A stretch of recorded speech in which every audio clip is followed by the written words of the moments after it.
Varicose veins కి సరైన చికిత్స కోసం సంప్రదించండి ఎవిస్ హాస్పిటల్. నమస్తే రమగారు. నమస్తే జయ. రమగారు, కొన్ని మనకి దేవతా వృక్షాలను ఉంటాయి, మనకి ఆలయాల్లో కనిపిస్తూ ఉంటాయి. అలాంటి దేవతా వృక్షాలే మన ఇంటి దగ్గర కూడా కనిపిస్తూ ఉంటాయి. వేప చెట్టని, రావి చెట్టని, ఇలాంటివి. ఆలయాల్లో అనేసరికి ప్రత్యేకమైన నియమాలు పాటిస్తూ ఉంటాం, కానీ ఇంటి దగ్గర అంత పాటించం. అంతదాకా ఇది మనకి గుర్తుండే ఉంటుంది మీకు, ప్రగతి రిసార్ట్స్లో దేవతా వృక్షాల వనం అని చెప్పి మొత్తం అన్ని వృక్షాలు మనం చూసాం. ఇట్లా కొన్ని చోట్ల చూస్తూ ఉంటాం కదా. వీటికి పూజా విధానం ఇంట్లో ఉన్నా కూడా మనం ఏమైనా పాటించాల్సిన అవసరం ఉంటుందంటారా? అవన్నీ ఎలా ఉంటాయంటే జయ, ఇప్పుడు పూజలు జరిగే చోట, ప్రతిష్ట ఉన్న చోట ప్రత్యేకంగా వేసి మరీ అర్చించే విధానం కొన్ని చోట్ల కనపడుతుంది. ఆ దేవాలయం ఎక్కడ ప్రారంభించారో అక్కడ ఆల్రెడీ ఇలాంటి వృక్షాలు ఏమైనా ఉంటే వాటిని తీసేయకుండా ఉంచుకుంటారు.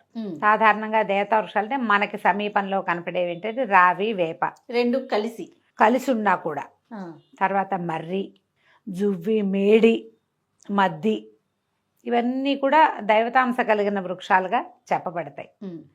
ఉసిరి చెట్టు ఒకటి మనకు ప్రత్యేకంగా కనిపిస్తుంది. ఉసిరి మన జమ్మి ఇళ్లలో పెట్టుకుంటాం ఉసిరి, కానీ ఈ జమ్మెని కానీ, మారేడని కానీ, మర్రి కానీ, వేప, రావి, జువ్వి వీటిని ఇళ్లలోకి పెరగనివ్వరు చేయ. ఎందుకంటే అవి ఇళ్ళని పడేస్తాయి. అవును, వేర్లు పెద్ద చెట్లు అయిపోతాయి, అతి నీడ వస్తుంది, వాటి నీడని వేరే చెట్లు రావు. వాకిళ్లల్లో వేసుకుంటారు.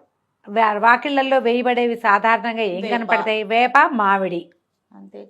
అంతే తప్పిస్తే ఈ మర్రి చెట్టు వాకిట ఉంటే సరే నేను ఏం ఒప్పుకోరమ్మా. మర్రి చెట్టుకి విస్తరించే గుణం ఉంది కదా, వేప కూడా విస్తరించే గుణమే ఉంటుంది. పర్వాలేదు, ఏదో ఒక చెట్టుగా ఆ మాత్రంగానే ఉంటుంది, వేపగాలి మంచిదని. ఇప్పుడు రావి అనుకో, రావి చెట్టు అసలు ఎంత గోడనైనా పగలు తీసేస్తుంది దాని వేరు. ఇలాగే జరుగుతుంది. కానీ అవి దైవ వృక్షాలు అన్నది నిర్వివాదాంశం జరిగేదే, అది కాదని మనం అనడానికి వీల్లేదు.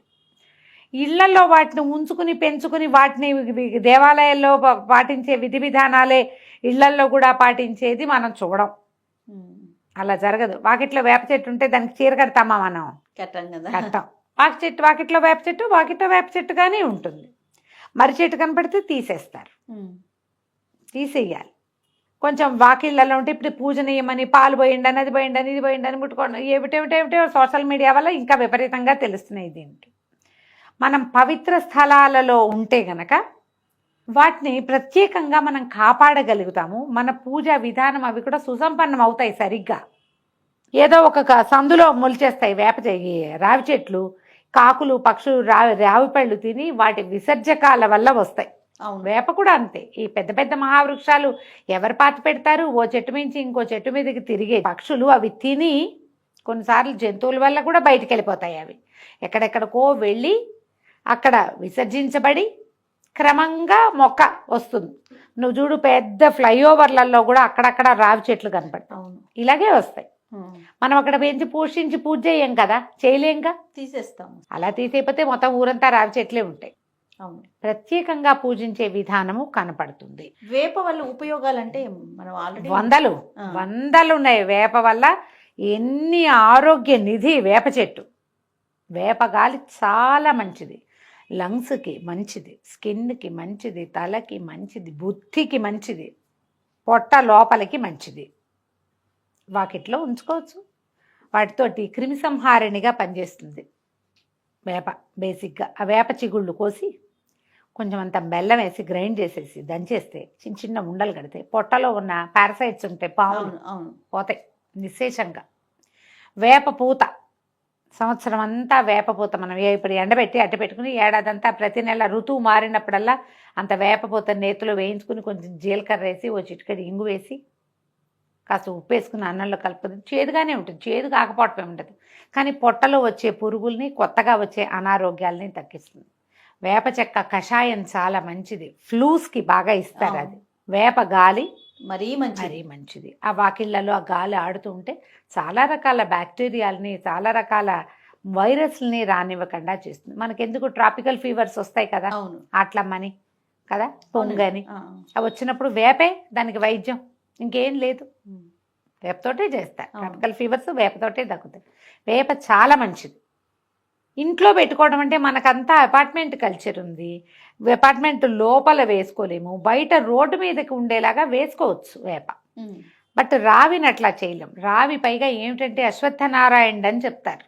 రావి విష్ణు స్వరూపం, అందుకని అది దేవాలయంలో ఉంటే పూజార్హత కలిగిన వృక్షం కాబట్టి మనం అక్కడ ఏదైనా పూజ చేసుకోవచ్చు. ఈ రావితోటి కూడా చాలా ప్రత్యేకమైన లక్షణాలు ఉన్నాయి జయ. రావికి సంతానాన్ని కలిగించే లక్షణం ఉంది. ఉహుం. అందుకే దేవాలయాల్లో రావి చెట్టు చుట్టూ తిరుగుతాము, ప్రదక్షిణాలు ప్రదక్షిణ చేస్తాం. ఆ రావి చెట్టు చుట్టూతా ప్రదక్షిణ చేస్తే అది స్త్రీ అవయవాల లోపల ఉన్నటువంటి యూటరస్కి వాటికి హెల్ప్ చేస్తుంది. దాని చుట్టూతా ఆ తిరగటం వల్ల దాని లోపల నుంచి వచ్చేటువంటి ఆ జీవశక్తి ఈ గర్భానికి కారణం అవుతుంది. యూటరస్కి సంబంధించిన సమస్యలకి అది సమాధానం చెప్తుందంటారు. అంటే ఒక చెట్టువా చుట్టూతా తిరిగితేనే ఇదవుతుందంటే మన విధానం అది అంతే అవుతుంది కూడా. కదా రమ్మగారు. నమ్మకము, సైన్స్ కూడా అట్లా చెప్తుంది. అవును. ఇందులో మళ్ళీ మర్రి చెట్టుకు కూడా అలాంటిది ఉంటుంది. వట సావిత్రి వ్రతం అని వ్రతం చేస్తారు. మరి చెట్టు కింద మర్రి చెట్టుకి మరి సంవత్సరాలు చెట్టుకే వట సావిత్రి వ్రతం ఒక్క సంవత్సరానికి ఒక్క రోజు ఉంది. అది ఒక తాడుని చెట్టు చుట్టూతా కడతారు.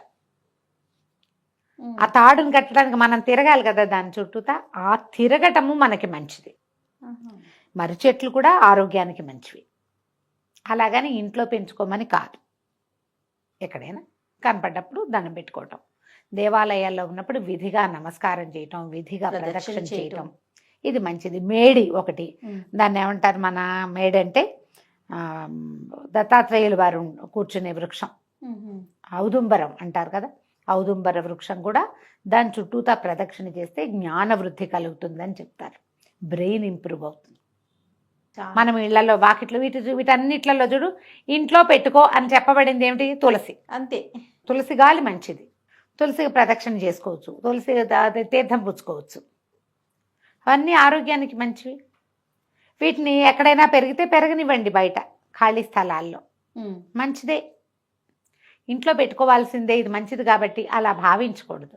వీటిల్లో మనం ఇళ్లల్లో పెట్టుకోగలిగింది ఒక్క వేపే, వాకిట్లో. ఇంట్లో కాదు అది, అది కూడా బయటే. బయట, ఇంటి బయట మామూలుగా చెప్తారు, వేయబోతే వేపకొమ్మ, వేసినప్పుడు వేపకొమ్మ, తీయబోతే అసిరెమ్మ అంటారు.